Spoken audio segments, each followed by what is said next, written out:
Falling behind a bomber formation usually meant a swift, violent death.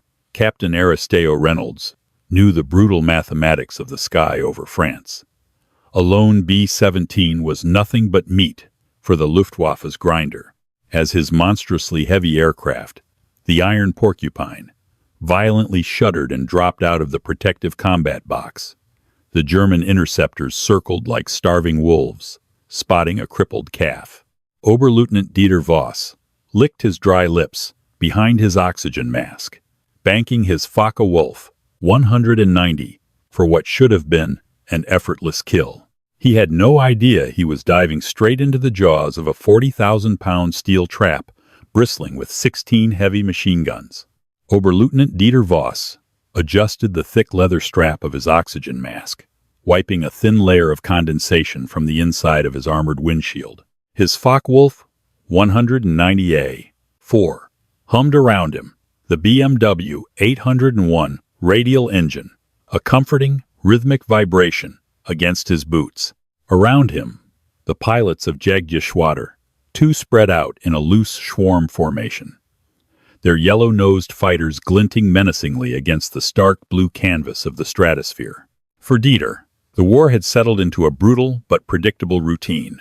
By May of 1943, the United States 8th Air Force was pushing deeper into occupied Europe, their massive daylight formations of B-17 flying fortresses, attempting to pound the German war machine into submission. And every time they crossed the coast, Dieter and his comrades were waiting. They respected the B-17. It was a rugged, dangerous machine, bristling with defensive firepower. But the Luftwaffe had studied the American bombers with clinical precision and discovered their flaws. The B-17F lacked forward-facing firepower. A head-on attack, executed with nerve and precision, could shatter the cockpit glass and tear through the engines before the American gunners could track the closing fighters. Furthermore, the German pilots knew that the true vulnerability of the bomber stream lay in the stragglers. Any bomber that took engine damage or fell out of the mutually supporting defensive formation known as the combat box became isolated. Once separated from the herd, a lone B-17 was nothing more than a doomed whale surrounded by sharks. "Yellow leader, this is Yellow 2, crackled the voice of Unteroffizier Karl Schmidt over the throat microphone. Radar control reports the primary stream is turning south. Heading 010, looks like the submarine pens at St. Nazaire again. Understood, Karl, Dieter replied calmly, his eyes scanning the horizon for the telltale contrails that marked the American Armada. We climb to 26,000. We get above them, wait for the drop, and look for the cripples. Keep your spacing tight. No heroics today. Hundreds of miles away, on the damp, fog-shrouded tarmac of Royal Air Force Station Bassingbourn in England, Captain Aristeo Reynolds was staring at a machine that defied all conventional logic of the 8th Air Force. Aristeo was a veteran pilot of the 92nd Bombardment Group, a man who had survived 12 missions over Europe through a combination of sheer luck and a preternatural feel for the heavy controls of a B-17. But the aircraft sitting before him was not a standard bomber. It was a secret, an experiment born out of desperation. The top brass called it the YB-40. The crews, less affectionately, called it a flying brick. In early 1943, the 8th Air Force was taking unsustainable losses. Fighter escorts like the P-47 Thunderbolt lacked the fuel capacity to escort the bombers all the way to targets deep in Germany and back. Until a long-range fighter could be developed, the Air Corps decided to build a gunship. They took a standard B-17F and radically altered its DNA. Aristeo ran a gloved hand over the cold aluminum fuselage of his assigned aircraft, christened the Iron Porcupine, where a standard B-17 carried 12 50-caliber machine guns. The YB-40 was a bristling arsenal. Aristeo looked up at the nose. Instead of the standard plexiglass cone with a single flexible machine gun, the engineers had bolted on a powered Bendix chin turret housing twin 50 calibers. He walked down the length of the plane, Another powered Martin dorsal turret sat right behind the radio compartment. The waist windows, usually open apertures where a single man wrestled with a heavy gun, now featured hydraulically boosted twin-gun mounts behind armored glass. But firepower came with a severe penalty.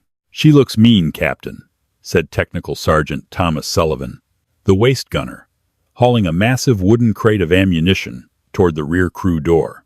"She looks heavy, Tommy," Aristeo corrected, a knot of unease tightening in his stomach. The YB-40 carried no bombs. Its bomb bay was entirely devoted to ammunition storage. Over 11,000 rounds of heavy, 50 caliber ammunition were chained and linked throughout the aircraft, feeding the relentless maws of 16 heavy machine guns. In addition to the guns and ammo, the engineers had bolted massive plates of heavy steel armor to the crew stations. The result was an aircraft that tipped the scales at over 40,000 pounds, fully loaded nearly 4,000 pounds heavier than a standard, fully loaded B-17 bomber. "The engineers say she'll hold her own," Tommy said, wiping grease from his forehead. "They want us sitting right in the middle of the formation, Captain. Any Kraut fighter that tries to slice through the middle of the box gets a nasty surprise." Aristeo sighed, adjusting his crush cap. "The problem, Sergeant, isn't whether she can fight. The problem is whether she can fly. I've seen the flight test data. With all this extra weight, her rate of climb is abysmal. Her top speed is compromised. We're going up there with thoroughbreds, and we're flying a draft horse." The briefing had been tense. The 92nd was sending 13 standard B-17s to Saint Nazaire, accompanied by 3 of the experimental YB-40 gunships. Their orders were clear: integrate into the formation, provide overwhelming defensive fire during the bomb run, and prove to Washington that the bomber could defend itself without fighter escort. As Aristeo climbed through the belly hatch and settled into the left seat of the cockpit, the familiar smell of hydraulic fluid, stale sweat, and high-octane aviation fuel filled his nostrils. He began the pre-flight checklist with his co-pilot, First Lieutenant David Hutch Hutchinson. Cowl flaps open. Hutch read off the clipboard. "Open and locked," Aristeo replied, flipping the heavy toggle switches. When all 4 Wright Cyclone engines roared to life, coughing plumes of blue-gray smoke across the tarmac, Aristeo felt the sluggishness immediately. The aircraft shuddered, fighting against its own massive inertia. Taking off was a terrifying affair. They used up nearly every inch of the runway before the massive wings finally found purchase in the thick morning air, hauling the armored beast into the gray English sky. As they formed up over the channel, climbing agonizingly slowly to their cruising altitude of 24,000 feet, the intercom crackled with the nervous chatter of a crew about to test a completely unproven theory of war. They were safe for now, wrapped in the tight, protective embrace of the combat box. But the sky over France was waiting, and the Luftwaffe was already airborne. The temperature inside the unpressurized cabin of the Iron Porcupine dropped to -40 degrees Celsius as they crossed the French coastline. Ice crystals formed on Aristeo's oxygen mask, and his breath hissed rhythmically through the rubber hoses. Outside the cockpit window, the sky was a brilliant, blinding blue, completely detached from the muddy, blood-soaked earth below. The formation was magnificent to behold. Dozens of B-17s stacked in a staggered, 3-dimensional grid designed to maximize overlapping fields of fire. Aristeo kept his heavy bomber slotted perfectly in the center of the lead element. His hands ached from the sheer physical effort of keeping the heavy, sluggish YB 40 inches formation. Every minor adjustment required a hard wrestling match with the yoke. "Flak, 10 o'clock low," Hutch called out, pointing a thick, fleece-lined glove toward a series of ugly black smudges blooming against the white cloud layer below them. "I see it. They're just tracking us," Aristeo said, his eyes scanning the horizon above the flak bursts. The anti-aircraft fire wasn't what terrified him. It was the fighters. In the waist of the aircraft, Tommy Sullivan stood in a pile of brass links, his hands gripping the spade grips of his twin, 50 calibers. Unlike a standard bomber, he didn't have to freeze his face off looking out an open window. The enclosed, hydraulically boosted waist position felt almost luxurious, though claustrophobic. The sheer volume of ammunition belts feeding from the bomb bay into his position looked like mechanical intestines. "Bandits!" screamed the top turret gunner, Staff Sergeant Miller, his voice spiking with adrenaline over the intercom. 12 o'clock high, coming right out of the sun. Aristeo squinted through the glare. Tiny black specks were plunging from the heavens, growing rapid into the terrifying silhouettes of Focke-Wulf. 190s. "Hold your fire until they are in range," Aristeo commanded, his voice tight but controlled. "Let the chin turret do its work." The Luftwaffe attacked with clinical ruthlessness. Dieter Voss led the charge, pushing his fighter into a steep dive, aiming directly for the nose of the lead bomber. He ignored the tracers, flashing past his canopy from the American escort fighters that were already turning back due to low fuel. He focused entirely on the expanding cockpit glass of a standard B-17F ahead of him. Dieter squeezed the trigger on his control stick. The twin 7.92mm machine guns and 420mm cannons in his wings erupted, sending a solid stream of high-explosive destruction into the bomber. He saw chunks of aluminum tear away from the American's wing root, a flash of fire from the No. 2 engine. At the last possible second, he pulled hard on the stick, experiencing a crushing force of gravity as he flipped his fighter over the bomber's dorsal fin, diving safely away. "Good hit, leader," Karl's voice came over the radio. "Regroup at 20,000, Dieter ordered, hauling his fighter back up. "Let them make their bomb run. The flak will break up the formation. We hunt the stragglers on their way home." For the next 20 minutes, the sky over Saint-Nazaire was a chaotic vortex of exploding flak, burning aircraft, and crisscrossing tracer fire. The combat box absorbed the punishment, closing ranks as 2 bombers went down, spiraling toward the ocean in plumes of thick black smoke.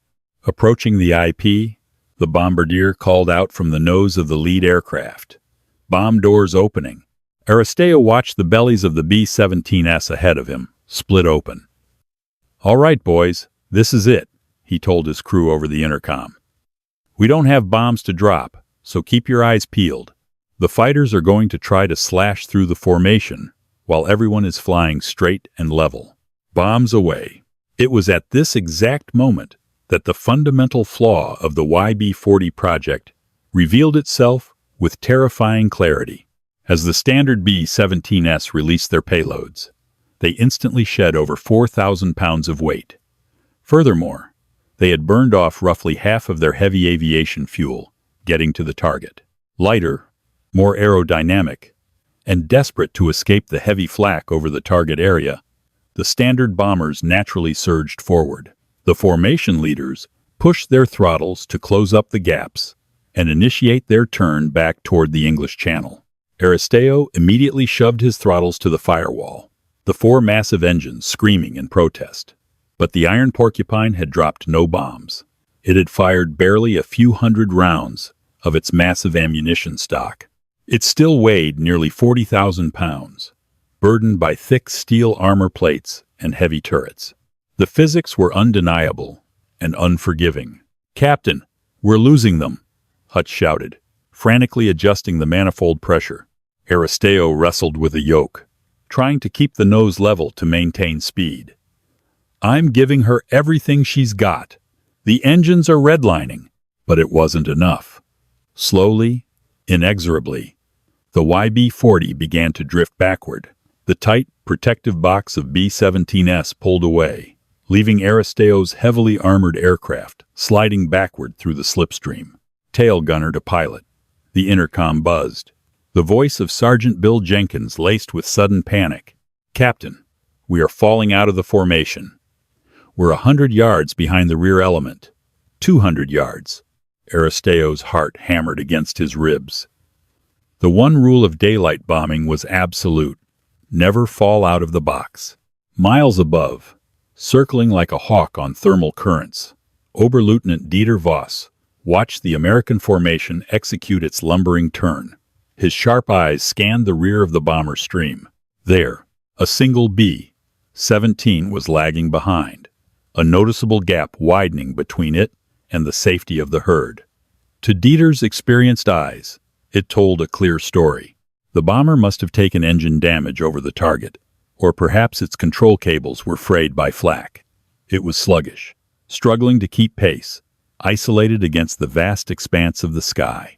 A predator's smile touched Dieter's lips beneath his mask. It was textbook.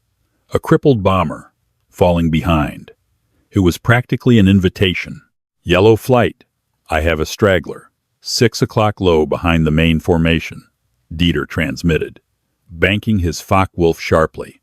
Looks like he's struggling to maintain speed. We take him from the rear. Carl, you take the right flank. I will take the left. Let's finish this quickly and go home. The altimeter read 23,000 feet. The roar of the engines inside the Iron Porcupine was a deafening, continuous assault on the senses. But to Aristeo Reynolds, it felt entirely too quiet. The massive combat box of standard B-17s was now a half-mile ahead, their distinct silhouettes shrinking into the distance. Captain, they are pulling away too fast, Hutch yelled, tapping the fuel gauges. If we keep running the engines this hot, we're going to burn them out before we hit the channel. Aristeo ground his teeth, his gloved hand slipping slightly on the sweat-slicked yoke despite the freezing temperature. Throttle back to cruising RPM. We can't catch them. We're on our own. In the waist compartment, Tommy Sullivan felt the sudden, terrifying isolation. He looked through his reinforced glass window. A few minutes ago, he could look out and see the wingtips of 2 other bombers, their gunners visible in the adjacent windows, a comforting wall of shared defense. Now, there was only empty sky. Gunners, listen up, Aristeo's voice came over the intercom, clipped and urgent. We are now a straggler. Every Kraut fighter within 50 miles is going to see us as a wounded bird. Check your feeds. Clear your jams. They are coming. Dieter Voss and his wingman, Carl Schmidt, dropped out of the sun in a perfectly coordinated diving attack. They approached the solitary bomber from the rear quarter, a standard tactic to minimize exposure to the B-17's defensive guns. Normally, approaching a lone bomber from the rear meant dealing with the tail gunner and perhaps sporadic fire from a waist gunner, struggling with a heavy, single-mount weapon in freezing winds. Target acquired, Dieter murmured, peering through his Revy gun sight. The green crosshairs settled on the trailing edge of the B-17's left wing. He wanted to hit the fuel tanks and turn the bomber into a fireball, closing to 400 meters. Inside the YB-40, tail gunner Bill Jenkins saw the 2 gray fighters dropping rapidly into his field of view. Bandits, 6 o'clock, coming in fast. Let 'em have it, Bill, Aristeo barked. Waist gunners, prepare to engage. Dieter's thumb hovered over the firing button on his stick. 300 meters. He could see the rivets on the bomber's fuselage. He expected a few nervous, inaccurate tracer rounds to float toward him. Instead, the sky simply exploded. Bill Jenkins didn't just fire. He unleashed a torrent of lead. But what happened next shattered Dieter's understanding of the world. As the 2 German fighters banked slightly to rake the fuselage, the waist of the bomber didn't just spit single tracers. From the enclosed waist window, Tommy Sullivan depressed the triggers of his twin hydraulically boosted 50 calibers. Beside him, the other waist gunner did the same. Above them, the top turret gunner swung his dual guns to the rear. 6 heavy, 50 caliber machine guns focused on a single point in space simultaneously.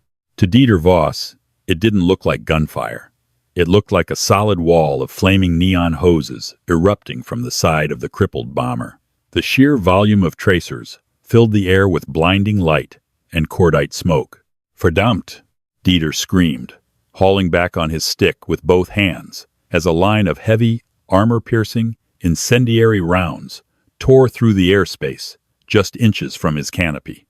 The noise was horrific, a deafening roar of overlapping sonic booms, as the supersonic bullets cracked past him. His wingman was not so lucky.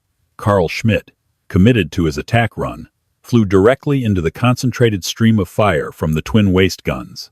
I'm hit, Carl yelled over the radio, panic replacing his previous calm. Dieter watched in horror as Carl's Focke-Wulf was stitched from propeller to tail. The heavy American rounds punched through the fighter's engine, cowling, shattering the cylinders.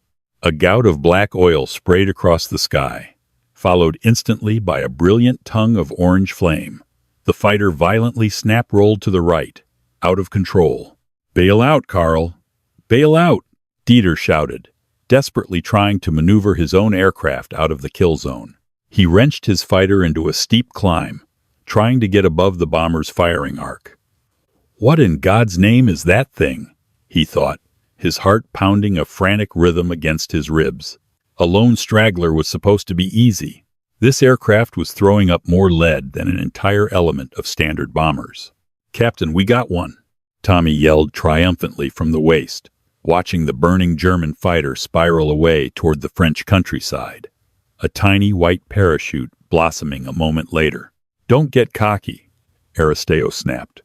"There's still one out there. Keep scanning." Dieter leveled off at 25,000 feet, breathing heavily. His hands were shaking. He looked down at the lone B-17, now cruising steadily over the coastline.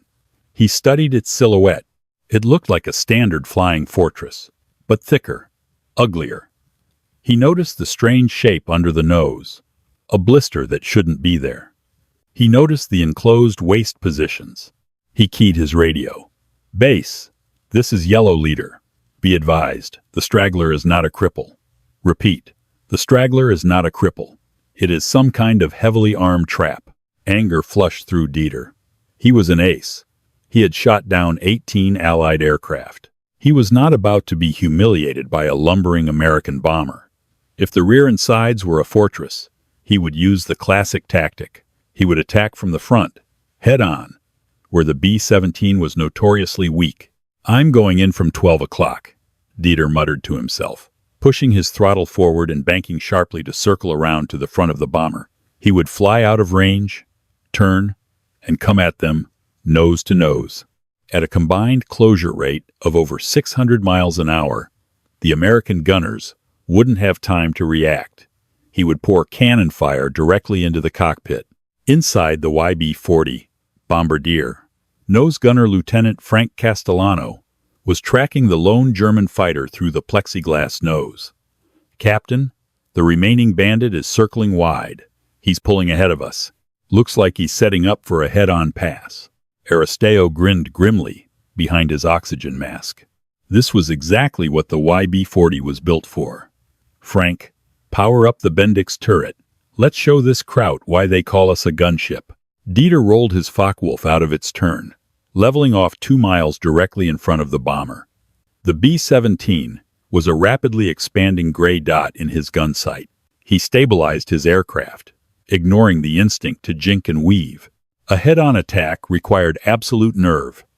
It was a game of aerial chicken. Closer, Dieter thought. Wait for it. At 1,000 meters, Dieter prepared to squeeze the trigger. He expected the bomber's nose to be entirely defenseless, save for a single, manually aimed gun. Suddenly, the strange blister beneath the bomber's nose rotated with terrifying speed. Frank Castellano gripped the control yokes of the chin turret. Through his optical sight, the Focke-Wulf was dead center. "Got you," he whispered, and clamped down on the firing triggers. 2 heavy barrels, extending from the chin of the YB-40, erupted. Because the aircraft were flying directly at each other, the closure rate essentially doubled the impact energy of the bullets. Before Dieter could even press his own firing button, his windshield exploded into a million shards of opaque, webbed glass. The armored glass saved his life, but the sheer kinetic impact of the 50 caliber rounds slamming into the front of his aircraft was like hitting a brick wall in midair. Sparks showered his cockpit as rounds tore through the instrument panel. His engines sputtered and coughed violently, trailing gray smoke. Blinded and fighting a violently shaking stick, Dieter abandoned the attack, jerking his fighter into a desperate downward roll, fleeing the relentless stream of fire pouring from the nose of the seemingly invincible American bomber. "Lost him in the clouds, Captain," Frank called out, adrenaline making his voice crack. "He's smoking bad." Aristeo let out a long, shaky breath, allowing himself a small, brief smile. "Good shooting, boys. Let's get this heavy girl home." The Iron Porcupine droned onward, a solitary, bristling fortress in the sky, having successfully sprung the trap. But the war in the air was far from over, and the Luftwaffe was an organization that learned from its mistakes. The initial shock had passed.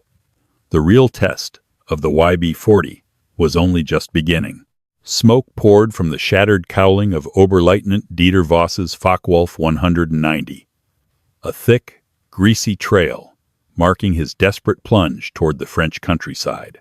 His engine was vibrating violently enough to rattle his teeth, the rhythmic knocking of dying cylinders a death knell in the cramped cockpit. He wiped a mixture of sweat and hydraulic fluid from his goggles, fighting the stiffened control stick with both hands.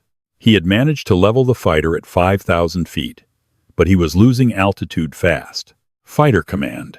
This is Yellow Leader. Mayday! Mayday!"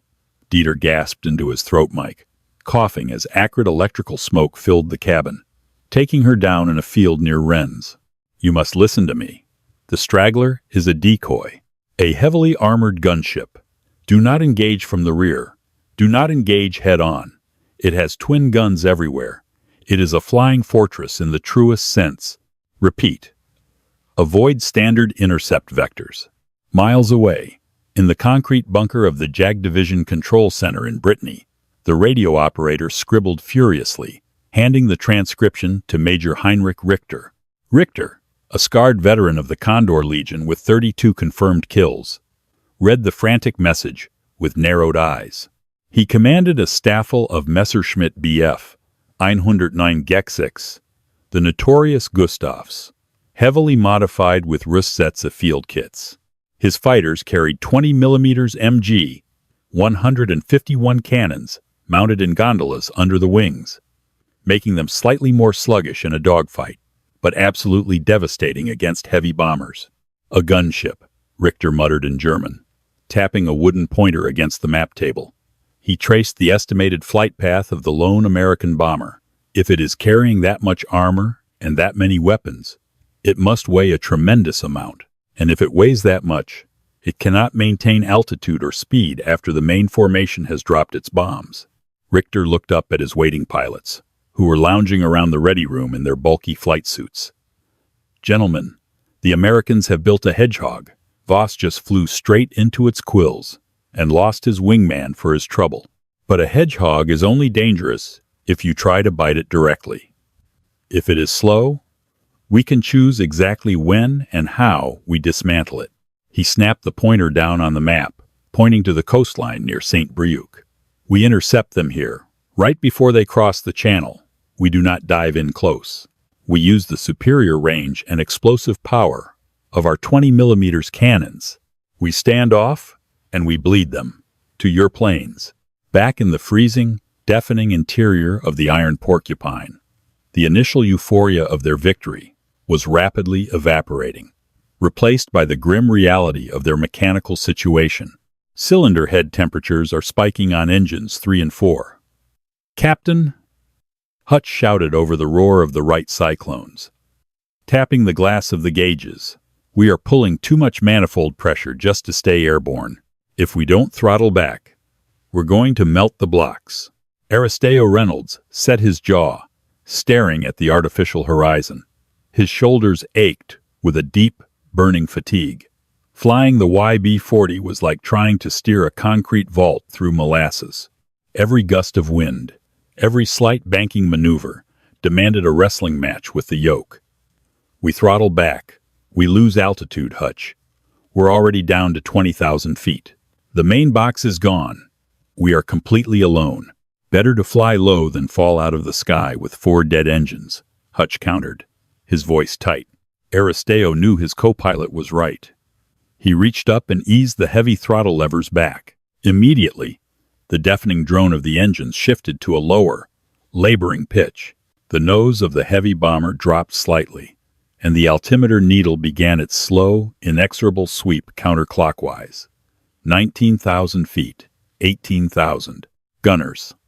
Listen in, Aristeo called over the interphone, his voice projecting a calm he did not feel. We are reducing speed to save the engines. We're going to be losing altitude all the way to the channel.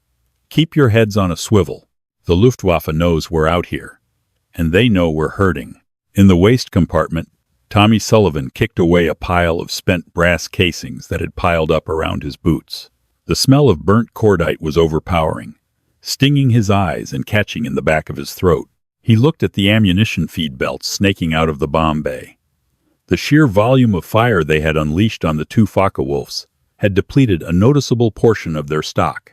"Sully," Tommy yelled to the other waist gunner, Corporal Sam O'Connor, over the wind, howling against the armored glass. "How are your feeds looking?" "Running smooth, Tommy," O'Connor called back, patting the cold steel of his twin M2 Brownings.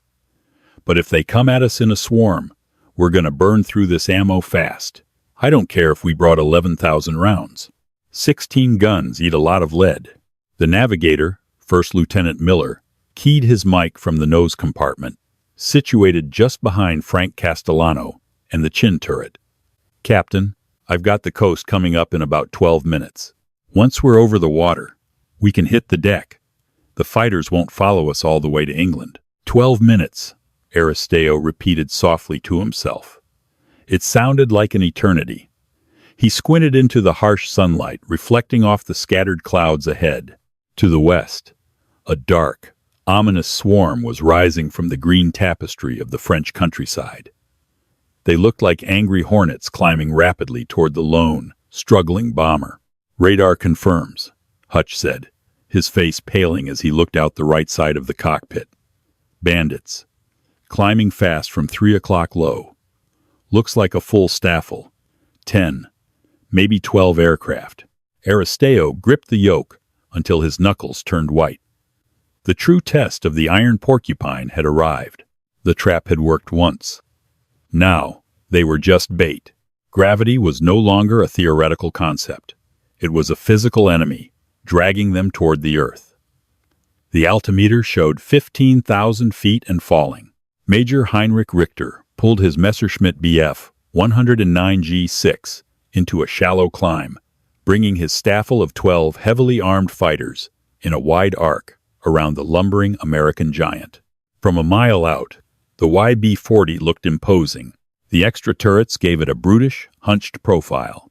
But Richter could also see the sluggish way it rode the air currents, the slightly nose-high attitude indicating a desperate struggle to maintain lift.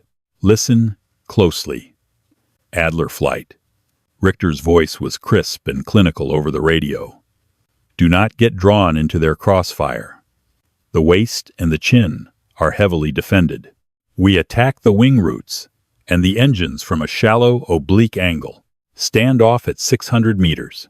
Let the 20mm cannons do the work. The Americans only have 50 caliber machine guns. Their effective range is shorter than ours. We pound them from afar." Richter banked sharply, signaling his wingmen to follow.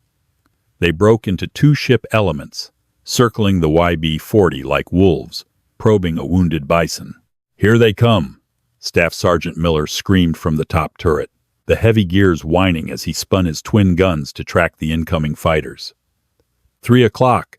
They're spreading out. Hold fire until they enter effective range," Aristeo commanded, his eyes darting between his instruments and the window. "Don't waste the ammo." But the Germans didn't close the distance. At 600 meters just outside the optimal killing zone of the M2 Browning machine guns, Richter lined up the expansive right wing of the YB 40 inches, his Reeve sight, and squeezed the trigger. The Messerschmitt shuddered violently as the heavy underwing cannons roared to life, hurling high-explosive 20mm shells across the sky. Inside the bomber, it sounded like a giant was taking a sledgehammer to an aluminum garbage can. Bang, bang, bang. Explosions rocked the iron porcupine. Shrapnel tore through the thin duralumin skin of the right wing, shredding control cables and ripping a jagged hole near the number 3 engine. "Taking hits on the right wing," Hutch yelled, fighting the yoke as the heavy bomber lurched violently to the starboard side. "Return fire. Give them everything," Aristeo ordered, struggling to correct the sudden yaw. The YB-40 erupted. Tracer fire poured from the top turret, the right waist, and the tail, creating a spectacular web of lethal light. But Richter and his wingmen simply banked away, sliding smoothly out of the cone of fire, letting their superior speed and agility carry them to safety. "They're too far out, Captain," Tommy Sullivan shouted in frustration from the waist, his thumbs off the spade grips. "I'm just chewing up sky." The Luftwaffe pilots had found the fatal flaw in the YB-40's design. It didn't matter how much armor or how many guns the aircraft carried if the enemy refused to engage in a close-quarters brawl. The sheer weight of the bomber made it impossible to maneuver, turning it into a static target for the longer-reaching German cannons. Incoming, 9 o'clock. Another pair of Bf-109s made a slashing pass from the left, their cannons flashing. A 20mm shell detonated directly against the heavy steel armor plating of the left waist window. The reinforced glass shattered inward in a deadly spray of silica. Corporal Sam O'Connor cried out, falling back from his guns, his face covered in blood and glass dust. "Sully's hit!" Tommy screamed, abandoning his own guns to drag his bleeding comrade backward toward the radio room. "Medic! I need a hand back here!" "Keep firing, Tommy. You have to keep them back," Aristeo roared over the intercom. "Hutch! Feather number 3! It's trailing smoke!"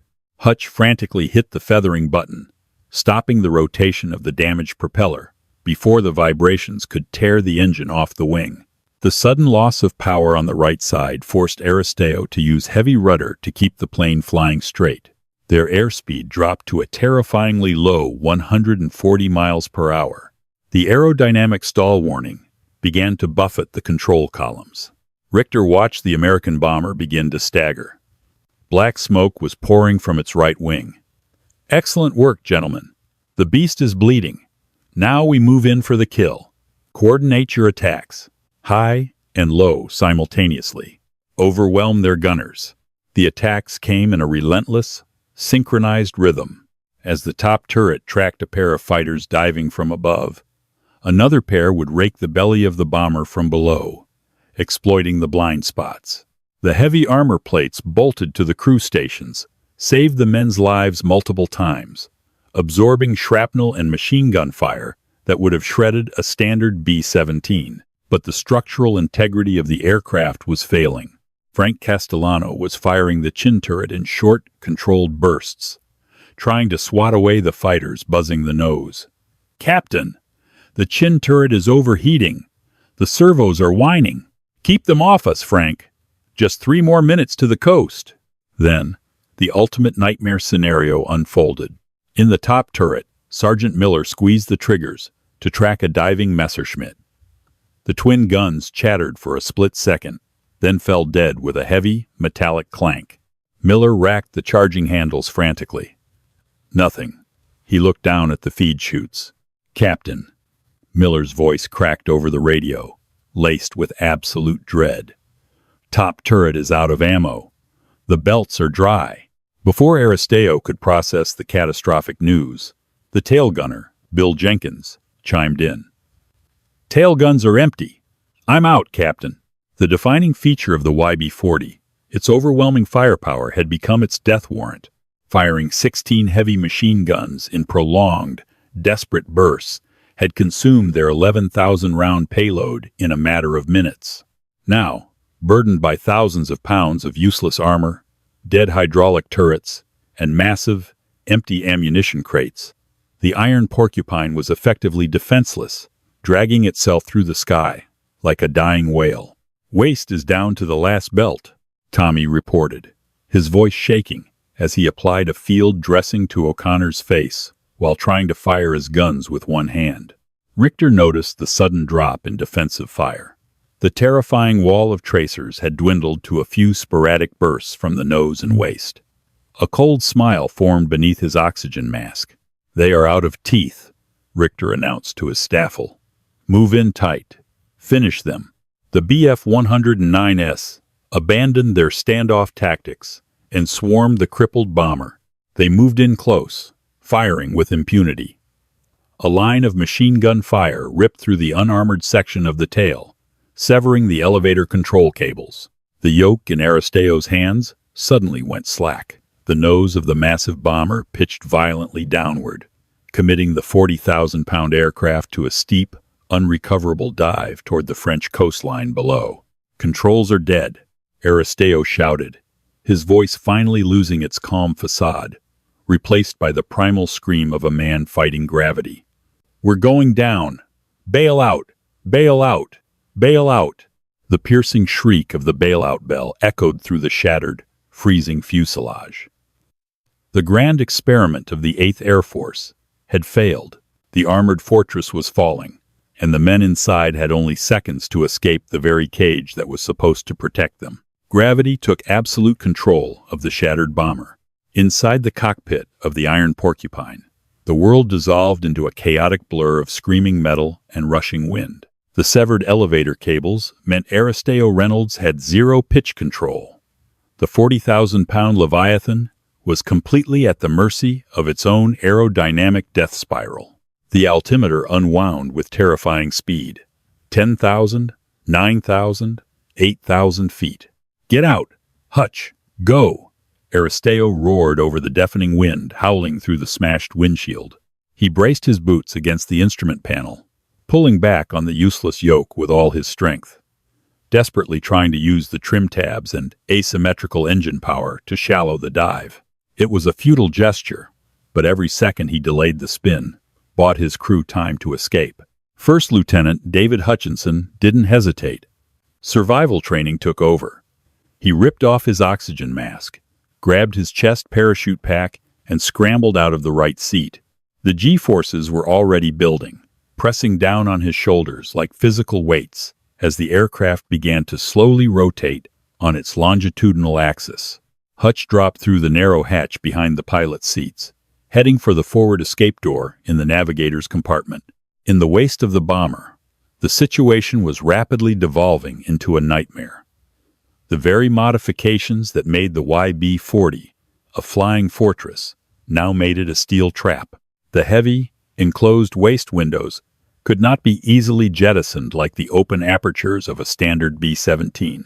The floor was slick with hydraulic fluid and littered with thousands of spent brass casings, turning the steeply angled deck into a treacherous slide. Technical Sergeant Tommy Sullivan hooked one arm around a heavy ammunition stanchion, using his other hand to support the semi-conscious Corporal Sam O'Connor. O'Connor's face was a mask of crimson from the shattered armored glass. "Come on, Sam! Stay with me!" Tommy screamed, his voice raw. He dragged the wounded gunner toward the main side entry door, but the door was heavy, reinforced with steel plate to protect against flak. As the aircraft pitched downward, the angle of the fuselage made the heavy door feel like it weighed a ton. Tommy grabbed the emergency release handle and pulled. It jammed. The structural torsion of the dying aircraft had warped the duralumin frame, wedging the heavy steel door shut. Panic, cold and sharp, finally pierced Tommy's chest. He kicked the door with his heavy fleece-lined flying boots. Nothing. He looked out the shattered waist window. The gray, choppy expanse of the English Channel was rushing up to meet them, alternating with the green cliffs of the French coastline as the bomber spun. "Sully! I can't get it open!" Tommy yelled, tears of frustration instantly freezing on his cheeks. Suddenly, a massive figure slammed into the door beside him. It was Staff Sergeant Miller, the top turret gunner. Having exhausted his ammunition and realizing the turret was dead, Miller had abandoned his station just before the dive intensified. "Together!" Miller roared over the wind. "On 3. 1, 2, 3. Both men threw their combined weight against the thick steel plate. With a metallic shriek that echoed above the dying engines, The warped hinges gave way. The heavy door ripped off into the slipstream, leaving a gaping, howling void in the side of the fuselage. "Go! Take him!" Miller shouted, helping Tommy push O'Connor out into the freezing void. Tommy grabbed his parachute D-ring, gripped O'Connor tightly against his chest, and tumbled backward out of the doomed aircraft. Outside, the Luftwaffe Wolfpack circled the falling beast. Major Heinrich Richter watched the B-17 plunge, a grim sense of satisfaction washing over him. The experimental American gunship had been neutralized. But Richter, a man defined by his kill count and an arrogant need for perfection, wanted a visual confirmation of the crash site. He wanted to see it burn. "Adler flight, regroup at 5,000. Richter commanded over the radio, pushing his Messerschmitt Bf 109 into a steep dive to follow the bomber down. "I am going in for a final pass to confirm destruction." It was a fatal miscalculation born of hubris. Richter underestimated the terminal velocity of the radically heavy YB-40, and he fundamentally misunderstood the aerodynamic stresses tearing it apart. The YB-40 was carrying thousands of pounds of bolted-on steel and powered turrets. It was never designed to endure the sheer structural torque of an uncontrolled power dive. As Richter closed the distance, lining up the spinning bomber in his crosshairs just a few hundred meters behind it, the immense aerodynamic pressure acting on prows reached a critical threshold. The heavy Martin dorsal turret, a massive dome of metal, twin, 50 caliber guns, and hydraulic motors mounted right behind the cockpit, simply tore loose. The internal reinforced bracing snapped like dry twigs under the extreme stress. To Richter, it happened in the blink of an eye. One moment he was tracking a falling bomber. The next, a 3,000-pound steel turret ripped away from the B-17's spine and was hurled directly into his flight path by the violent slipstream. "Achtung!" Richter screamed, jerking his control stick violently. He was too close. The heavy American dorsal turret smashed headlong into the propeller and engine block of Richter's Messerschmitt. The impact sheared the entire front of the German fighter off in a spectacular explosion of pulverized aluminum and burning aviation fuel. Richter's aircraft instantly disintegrated, a brilliant orange fireball that vanished into the gray overcast, claiming the veteran ace in a twist of poetic, brutal justice delivered by the very armor he had sought to destroy. Inside the rapidly disintegrating cockpit of the YB-40, Aristeo Reynolds knew his time was up. The altimeter read 4,000 feet. The centrifugal force was pinning him against the left wall of the cockpit. He let go of the yoke, dragging himself toward the open hatch behind his seat. Every movement required superhuman effort. The G-forces felt like a giant hand crushing his chest. He threw himself down the hatch, tumbling into the cramped navigator's compartment. The wind, blasting through the open emergency escape hatch, was deafening. He didn't look back. He didn't think. He simply curled his body into a ball and threw himself out into the freezing, violent sky. The shock of the slipstream was like hitting a concrete wall. Aristeo tumbled end over end, the sky and the ocean spinning in a dizzying, terrifying kaleidoscope. He fought the panic, forced his arms inward, and found the steel D-ring on his chest harness. He yanked it hard. Crack.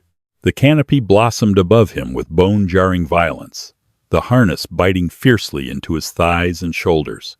The deafening roar of the wind instantly vanished, replaced by a haunting, eerie silence, broken only by the sharp snapping of the silk canopy overhead. Aristeo gasped for air, his lungs burning. He looked down. The English Channel was directly below him, a vast, unforgiving expanse of dark, white-capped water. Less than a mile away, the French coastline loomed a jagged line of rocky cliffs. He looked around the sky, counting the white canopies. 1, 2, 3, 5. 5 shoots out of a crew of 10. A heavy knot formed in his throat. Half his men were gone, either trapped in the iron coffin or shot to pieces during the intercept. Below him, the iron porcupine hit the water. It didn't explode. The immense weight of the armor and the dead engines simply drove the aircraft straight into the depths of the channel. It vanished beneath the whitecaps in seconds, leaving only a swirling slick of oil and floating debris to mark the grave of the 8th Air Force's grand experiment. The water rose fast. Aristeo reached up, unbuckling his leg straps, just as his boots hit the crest of a wave. The shock of the cold was paralyzing.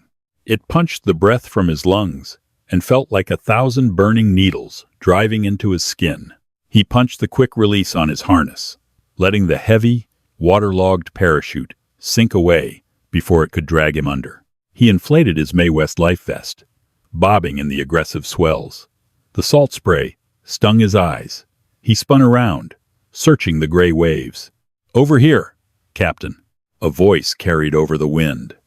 50 yards away, bobbing in a bright yellow, one-man inflatable dinghy, was Hutch. Aristeo swam toward him, his limbs already growing sluggish and numb from the hypothermic shock of the channel. By the time he reached the raft, he could barely lift his arms. Hutch grabbed him by the harness and hauled him over the rubber lip, both men collapsing into the bottom of the tiny raft, shivering uncontrollably. "Did you see the others?" Aristeo chattered, his teeth clicking together violently. "I saw 3 chutes drift toward the coastline," Hutch managed to say, wrapping his arms around himself. "Tommy and Sully. I think they made the beach. The Krauts are going to capture them." They drifted in silence for what felt like hours, the bitter cold seeping into their bones. The sky began to darken as afternoon bled into early evening. Aristeo knew that if they weren't picked up before nightfall, they would freeze to death. Just as despair began to settle heavily over the raft, a deep, rhythmic thrumming echoed over the water. Aristeo weakly raised his head over the edge of the dinghy. Cutting through the chop, moving at high speed, was a sleek, gray vessel bearing the distinctive white wake of a Royal Navy motor torpedo boat. The Air Sea Rescue Service had seen the bomber go down, as strong hands hauled them aboard the deck of the MTB, wrapping them in thick woolen blankets and forcing hot tea into their shivering hands. Aristeo looked back at the darkening expanse of the channel. He was alive. Hutch was alive, but the cost had been catastrophic. Days later, sitting in a debriefing room back at Bassingbourn, Aristeo Reynolds delivered his final report to the Bomber Command brass. The room was silent as he described the fatal flaws of the YB-40. "It's a magnificent weapon, sirs," Aristeo said, his voice quiet but firm, staring at the polished oak table. "But it is a terrible aircraft. The armor and the guns make it too heavy to fly with standard formations after they drop their bombs. We became a straggler by design. And out there, falling behind means dying." He looked up at the generals. "The 16 guns held them off, yes, but we burned through 11,000 rounds in less than 10 minutes. Once we were dry, we were just flying target practice. You can't armor a bomber heavily enough to survive a prolonged, coordinated fighter attack. You don't need a heavier bomber, gentlemen. You need a fighter that can fly all the way to the target with us." The brass listened, and to their credit, they learned. The YB-40 project was quietly but swiftly discontinued by August of 1943. The surviving gunships were relegated to gunnery training stateside. However, the blood spilled was not entirely in vain. The devastating effectiveness of Frank Castellano's chin turret against Dieter Voss's head-on attack convinced the engineers to bolt the Bendix twin-gun turret onto all future models of the Flying Fortress, creating the legendary B-17G. But for Aristeo Reynolds, there was no victory in the engineering data. He would fly 20 more missions before the war ended, escorted eventually by the long-range P-51 Mustangs he had begged for. Yet, in the quiet hours of the night, long after the guns fell silent, his mind would always drift back to that freezing sky over France, haunted by the terrifying roar of 16 guns, the grinding drag of gravity, and the heavy, unforgiving weight of the Iron Porcupine. The brief, violent saga of the YB-40 Flying Fortress gunship remains one of the most fascinating tactical failures of the Second World War. Conceived in an era of desperation before the advent of long-range escort fighters, the YB-40 proved that overwhelming firepower and heavy armor could not compensate for the fundamental laws of aerodynamics. By sacrificing speed and altitude retention for munitions, the YB-40 ironically transformed itself into the very thing it was designed to protect, an isolated, highly vulnerable straggler. Yet, the sacrifices made by the men who flew these heavily burdened Leviathans were crucial.